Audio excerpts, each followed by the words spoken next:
The afternoon sun was cutting across the hardwood floor when I found it. I was just straightening up her room, trying to smooth out those wrinkled pink bedsheets she loves so much. My hand brushed against something hard tucked way deep under her pillow. I pulled it out, expecting a stray Lego piece or maybe a forgotten hair clip. Instead, I found myself staring at a shiny mechanical pencil. It was bright pink, with this little glittery rabbit on the top.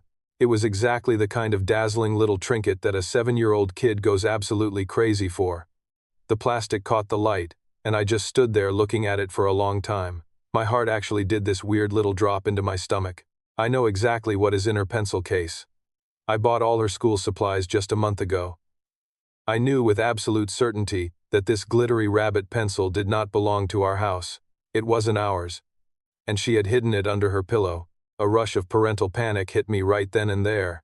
It's a terrifying moment when you realize your sweet, innocent kid might have taken something that doesn't belong to them. Your mind immediately starts racing to the worst-case scenarios. Where did she get it? Did she take it from a store? Did she steal it from a friend's desk? Is this the beginning of a behavioral problem? Am I failing as a dad? Do you agree that honesty and self-respect are the most valuable assets parents can equip their children with for life? If you believe that, leave the word honesty down in the comments below right now. I vow to always use unconditional empathy and tolerance to protect my child's boundaries of goodness. I want to teach her to bravely admit and fix her mistakes so she can grow up straightforward and proud. Hit that subscribe button to join me on this journey of mindful parenting. I held that little plastic rabbit in my palm and took a deep breath to steady myself. The easiest thing in the world would be to march into the living room right then. I could have held it up and demanded to know where she got it. I could have used my loud, authoritative dad voice. I could have terrified the truth out of her. That's how a lot of us were raised, right? You do something wrong, you get caught, and you face the wrath of a giant angry adult. But I remembered being a kid. I remembered the sheer, paralyzing terror of making a mistake and knowing a punishment was coming. Fear doesn't teach you why something is wrong. Fear just teaches you how to become a better liar so you don't get caught next time. I didn't want my daughter to be afraid of me. I wanted her to trust me enough to tell me the truth, even when it was ugly. So, I slipped the pencil back under the pillow exactly where I found it. I smoothed the blanket over it. A few minutes later, I heard the front door open.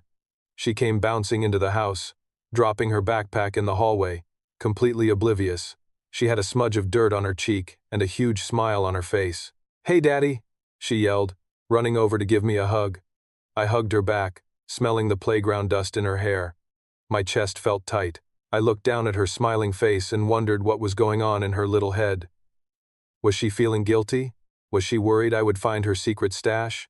Or had she completely justified it in her own mind? We went through our normal afternoon routine.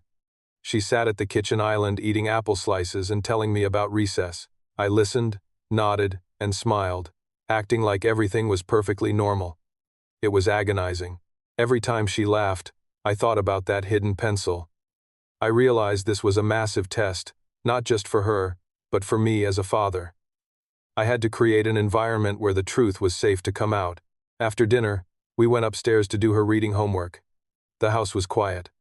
The bedside lamp cast a warm, soft yellow glow across her room. She climbed onto her bed and opened her book. I sat down on the edge of the mattress, right next to her. I didn't say anything at first. I just reached my hand under the pillow. I felt her little body stiffen slightly next to me. I pulled out the mechanical rabbit pencil. I didn't hold it up like a piece of evidence in a courtroom. I didn't shove it in her face. I just slowly, carefully placed it on the small wooden table next to her bed. Then, I sat back and looked at her. I didn't look angry. I just looked curious, and maybe a little sad. The silence stretched out between us. It was heavy, thick, and incredibly loud. I could hear the clock ticking in the hallway. I watched her eyes dart from the book to the pencil, and then down to her lap. Her little fingers started twisting the hem of her shirt. The bouncing, happy kid from the kitchen was gone. She was suddenly very small, and very scared. She was waiting for the explosion. She was bracing herself for the yelling. When you find your child hiding things or taking something that isn't theirs, what is your wisest way to handle it? Please drop your valuable experience in the comments below right now. I read every single one. May every child's soul be nurtured in an environment of truthfulness and crystal clear self-respect. Hit subscribe to walk with us in planting these seeds of goodness. I kept my voice incredibly low and soft. I just said, I don't remember buying this one for you. That was it. No accusations. No calling her a thief. Just an observation. I left the door wide open for her to walk through. She kept her head down. Her lower lip started to tremble. I didn't push. I just sat there in the quiet room, giving her the time she needed to fight her own internal battle, the battle between the easy lie and the hard truth. Finally, one giant tear spilled over her eyelashes and rolled down her cheek. She sniffled, wiping her nose with the back of her hand. I found it, she whispered, her voice barely audible in the quiet room. I found it on the floor near the cubbies after recess. It belongs to Mia. She started crying harder then, big, heaving sobs that shook her little shoulders. She told me how much she loved the sparkly rabbit on top. She said she just wanted to hold it for a little bit, but then it was time to go home, and she got scared someone would see her putting it back. So she put it in her own backpack instead. And the longer she had it, the harder it felt to tell the truth. I didn't yell. I slid off the mattress and kneeled on the floor so I was looking slightly up at her tear-stained face. I took her trembling little hands in mine. I told her I understood how hard that was. I told her that sometimes, beautiful things make us want to keep them, even when we know we shouldn't. That is a very normal, human feeling. But then I told her about the heavy weight of secrets. I asked her how her stomach felt all afternoon while that pencil was hidden in her bag, and then under her pillow. She touched her tummy and whispered, "It felt sick." I nodded slowly. That sick feeling is your heart telling you that something isn't right. It's your conscience trying to protect you. I told her that honesty is the most beautiful, sparkly piece of jewelry a girl can ever wear. It shines way brighter than any plastic rabbit ever could. I didn't punish her that night. The terrible guilt she had been carrying all afternoon was punishment enough. Instead, we made a plan together. We talked about what true courage really looks like. Courage isn't about never making a mistake. Courage is making a mistake, owning up to it, and making it right, even when your voice is shaking. We practiced exactly what she would say to Mia the next morning. She went to sleep that night clutching her own worn-out teddy bear, the heavy secret finally gone from her chest. The next morning, the car ride to school was much quieter than usual. She was incredibly nervous. She had the pink pencil zipped securely into the front pocket of her backpack. When we got to the drop-off zone, I parked the car and walked her all the way to the front gates.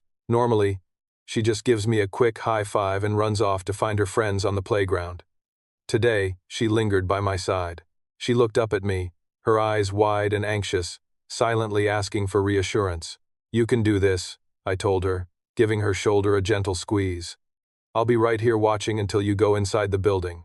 She took a deep breath, nodded bravely, and started walking away. I stood by the chain-link fence, watching her small pink backpack weave through the chaotic crowd of noisy kids. I saw her spot Mia standing near the jungle gym. I saw her stop, take another deep breath, and walk over to her friend. I couldn't hear what they were saying, of course.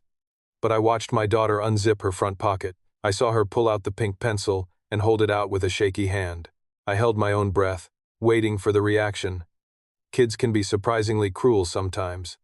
Mia could have yelled, or snatched it away, or run to tell a teacher about the theft. Instead, Mia's face immediately lit up. She took the pencil, said something with a big, forgiving smile, and gave my daughter a quick hug. I saw the exact moment the physical weight completely lifted off my kid's shoulders. She smiled back, a real, genuine smile, and then the two of them ran off toward the slide together. I walked back to my car feeling this incredible, overwhelming sense of relief wash over me. It was just a tiny victory in the grand, complicated scheme of life, but as a parent, those are the quiet victories that matter the absolute most. The afternoon pickup was a completely different story. When the final bell rang, she came bursting out of the heavy double doors. She ran straight toward me, practically flying across the concrete pavement. She threw her arms around my neck and squeezed me tight. "I did it, Daddy," she said proudly. I gave it back and I apologized, and Mia said we are still best friends. We walked home together, her hand holding mine, swinging our arms back and forth in the warm afternoon sun. She chattered away about her day, completely carefree and light once again. I looked down at her and realized something profound about this whole parenting journey. If I had chosen anger yesterday, if I had chosen to scream and punish, I would have completely ruined this beautiful moment. I would have taught her to hide her mistakes from me out of fear. Instead, by giving her a safe, non-judgmental space to fail, she learned how to rescue herself. She learned that her dad is a safe place to land, even when she messes up badly. And more importantly, she learned that she is strong enough to do the hard, right thing, even when it's terrifying.